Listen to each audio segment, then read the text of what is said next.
자, 자, 오랜만에 학교에서 하나 찍네요. 이거 이제 나보코프 절망인데, 이거 제가 써놓은 논문이 있습니다. 이것도 뭐 탑재는 제가 할 텐데, 지금 이제 할 겁니다. 할 거니까 여러분들 참고를 하시면 되는데요. 지금 그거 토대로 강의를 하니까 뭐 내용은 다 그거가 되겠네요.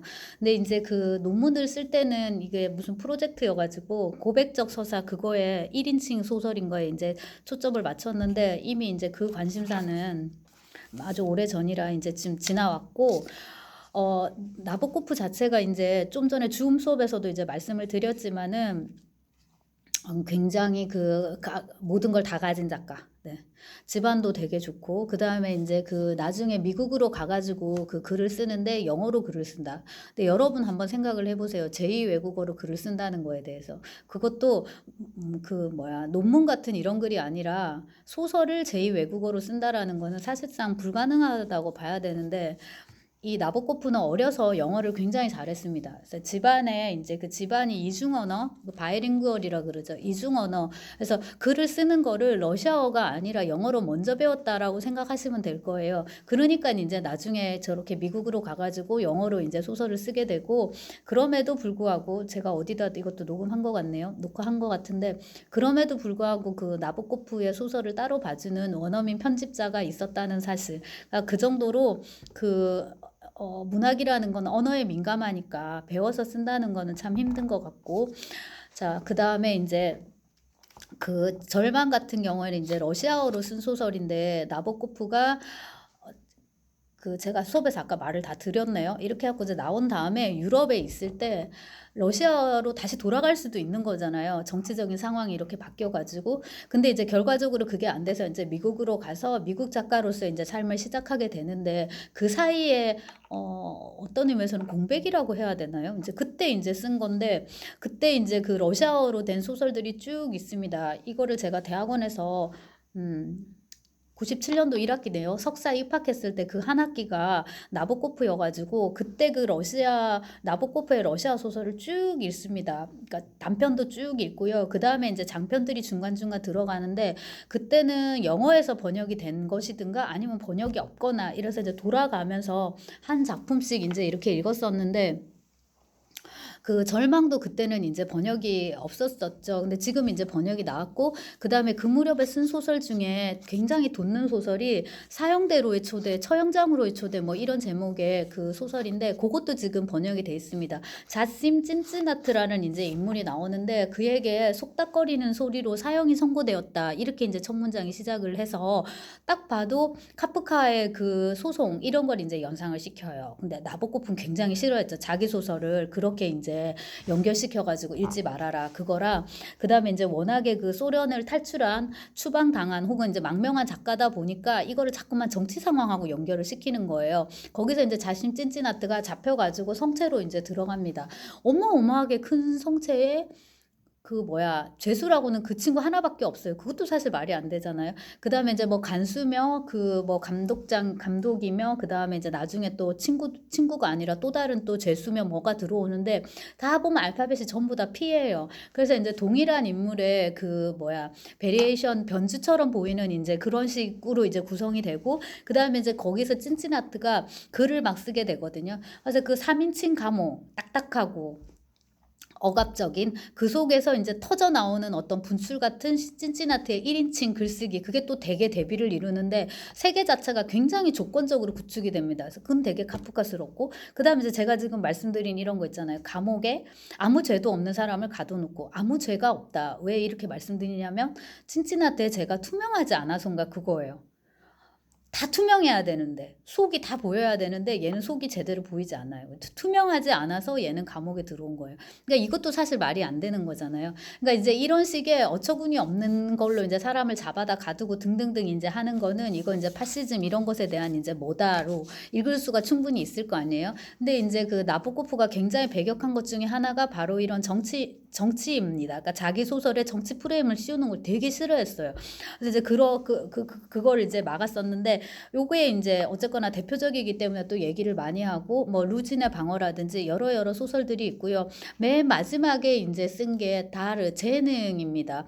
그 소설은 이제 제가 읽지를 않아 가지고 얘기는 자세히 못 해드리는데 그거를 이제 끝으로 해서 러시아어 시기를 이제 끝을 내고 미국 작가로 세바스찬 나잇의 참인생 리얼 라이프 그거 지금 번역돼 있습니다. 지금 번역이 되게 많아요. 그래서 나보코프를 좋아하는 또 나보코프에게 호기심이 있는 독자들이 이렇게 찾아보기 지금 참 좋은 읽어보기 좋은 이제 그런 상황이고 그거를 시작으로 해서 이제 미국 소설을 쭉 쓰게 되는데 창백한 불꽃도 번역이 나왔고 그리고 이제 나보코프의 출세작이라고 할 수 있겠죠.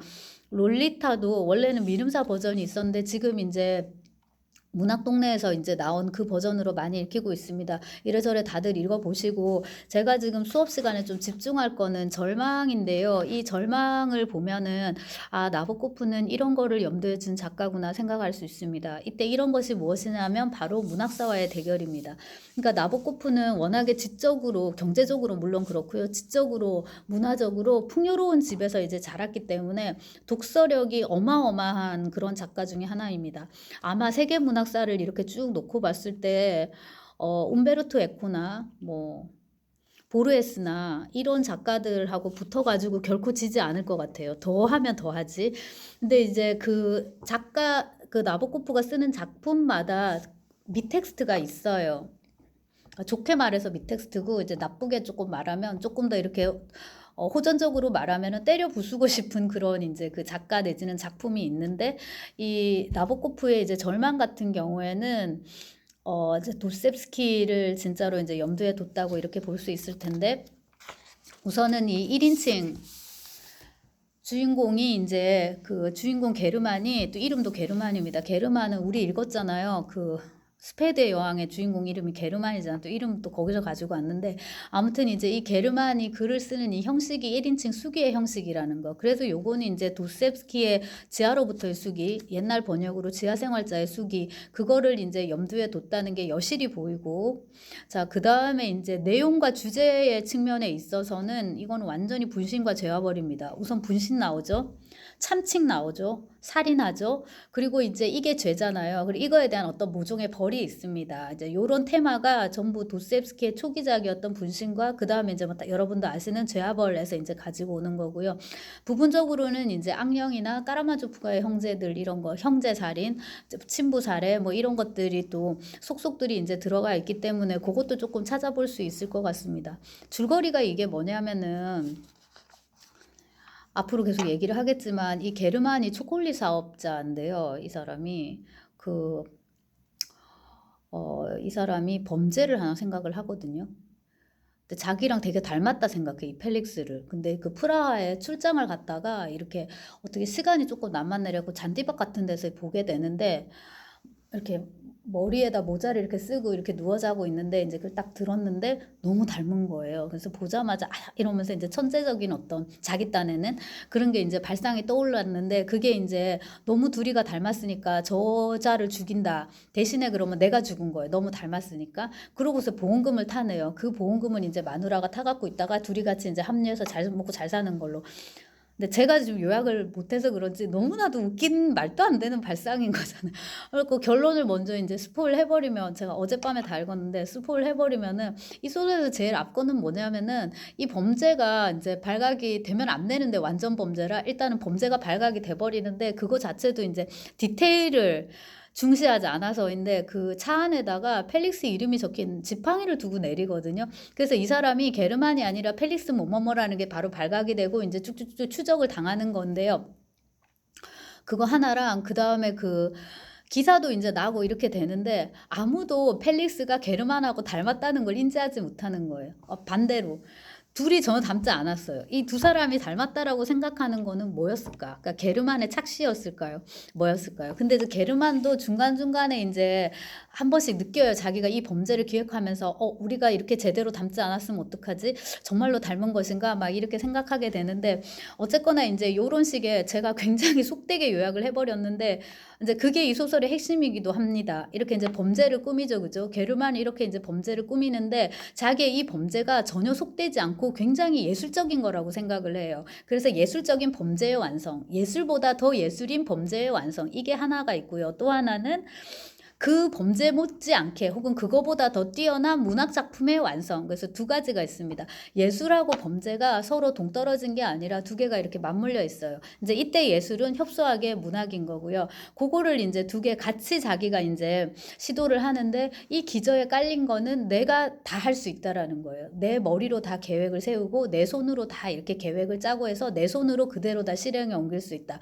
내 범죄 계획은 너무 완벽해서 여기에 오류가 있을 수 없다. 그리고 거봐, 내가 지금 짠 대로 다 흘러가고 있잖아. 그리고 이 범죄는 완전 범죄야. 이거고요. 그 다음에 이제 그거하고 연동해서 게르만이 글을 쓰게 되는데 범죄 계획서고 범죄가 일어나는 그거를 이제 받아 적는 거예요. 근데 지금 범죄를 저지르면서 받아 적는 게 아니라 과거의 사건에 대해서 받아 적는 거잖아요. 동시적인 기록이 사실상 불가능하단 말이에요. 그러다 보니까 그 사건의 사건과 쓰는 사건 간에 이제 시간의 그 격차가 생깁니다. 거기서 또 엄청난 이제 유의가 들어가는데 아무튼 이제 지금 이 범죄를 기록하는 또 이 문학이 하나의 사건으로서 이제 존재를 합니다. 그래서 요 사건이 이제 두 개가 같이 가고 여기서도 나는 뭐야 대단히 천재적인 작가다라는 거예요. 나의 기획에 따라서 쓰고 있고 내가 쓰고 있는 이 작품은 유일무이한 것, 정말로 이제 독창적인 것 그런 것이다라는 게 이제 게르만의 선언이거든요. 자, 그래서 이제 제가 먼저는 그 게르만의 이런 작가 문학적인 기획을 아주 간단하게 이제 짚겠는데 여기에 이제 기본적으로 깔린 거는 제가 말씀을 이미 이제 드렸네요. 문학이라는 거, 예술이라는 거는 현실을 모방하는 게 아니라 혹은 그거라기보다는 그것에 충실한 기록이라기보다는 정반대로 예술적 기획이, 문학적 기획이 현실을 창조한다라는 식의 그런 세계관입니다. 그러니까 이제 앞에서 말하는 게 이른바 미메시스예요. 모방하는 거죠. 그대로 현실이 먼저 있고 예술은 그것의 모방이다. 그것을 담아내는 그릇이다. 하나의 미적인 형식이다. 이게 아니라 예술적인 기획과 문학적인 기획이 지금 현실을 쭉 창조해 나가는 거예요. 내 인생도 창조하고 이런 식의 이제 미학관이 보입니다. 그 인용을 한번 보시면은 만약 내가 나의 작가적 역량을 더없이 우아하고 생생하게 표현해내는 경이로운 능력을 완전히 확신하지 않았더라면 나는 대략 이렇게 나의 소설을 시작할 참이었다. 이러면서 막 쓸데없는 얘기들을 엄청 많이 하거든요. 자, 이렇게 해서 이제 그 자화자찬, 동시에 또 자기 비하, 이거를 이제 흉내내던, 그러니까 그거를 오가던 이제 지하생활자를 우리가 떠올릴 수 있을 텐데, 그 지하인은 이걸 왔다 갔다 했다면 이제 그게 도스옙스키였을 텐데, 여기 이제 그 게르만 같은 경우에는 그런 게 또 별로 없어요. 약간은 이 약해지는 모습을 보여야지 독자 입장에서는 동정까지는 아니라도 뭔가 공감이 되고, 그럴 텐데 여기 게르만은 되게 그렇지가 않아요. 그래서 제가 이거를 다시 절망을 읽으면서 굉장히 잘 쓴 소설인 거는 맞아요. 물론 굉장히 놀라운 소설인데 그거는 맞는데 확실히 소설은 어쨌거나 독자의 마음을 좀 움직여야 되는데 그러니까 감동을 주어야 되는데 그 측면에서는 그게 이제 나보고픈 문학의 한계일 수 있겠다는 생각이 드네요. 그러니까 이게 지적인 거잖아요. 굉장히 지적인 거잖아요. 그래서 저희의 그 지적인 욕구는 만족을 시켜줘요. 시키고도 남음이 있어요. 충분히. 그런데 감성 코드라는 게 있는데 어쨌거나 그 독자의 마음을 움직여야 되는데 지적인 유의가 너무 강하다 보니까 그 부분이 이제 약해진다라는 느낌은 지울 수가 없고 참 두 가지를 다 갖기가 힘들다. 그리고 그 러시아 문학에 이런 지적인 소설들이 많이 있는데 상대적으로 19세기 작가 중에서는 도스옙스키가 그런 계열입니다. 그 다음에 이제 20세기 소설 중에서 이번 학기에 건너뛰고 왔는데 그 거장과 마르가리따도 그렇거든요. 굉장히 무거운 주제를 다루고 있고 형식적으로도 복잡하고 중간중간에 문학적인 압류, 은유, 압류, 얼루전들이 되게 많이 있습니다. 그래서 제대로 읽으려면은 되게 박식해야지 뗄 수 있는 그런 소설인데요. 그거도 있고, 그 다음에 그 되게 시끌벅적하고 막 그런데 그게 전부 다 현란한 유희 때문에 이제 발생하는 거란 말이에요. 그런 게 있는데 그럼에도 불구하고 인간적인 것에 대한 묘사가 되게 많습니다. 그게 핵심이거든요. 그 소설에서. 그래서 감동을 많이 주는데 절망 같은 경우에는 그 점에서 참 절망인 거예요. 우선은 이 많은 인물 중에 저희가 이렇게 몰입할 수 있는 인물이 잘 없어요. 근데 그건 이제 인물의 문제이기도 하지만 화법의 문제란 말이죠.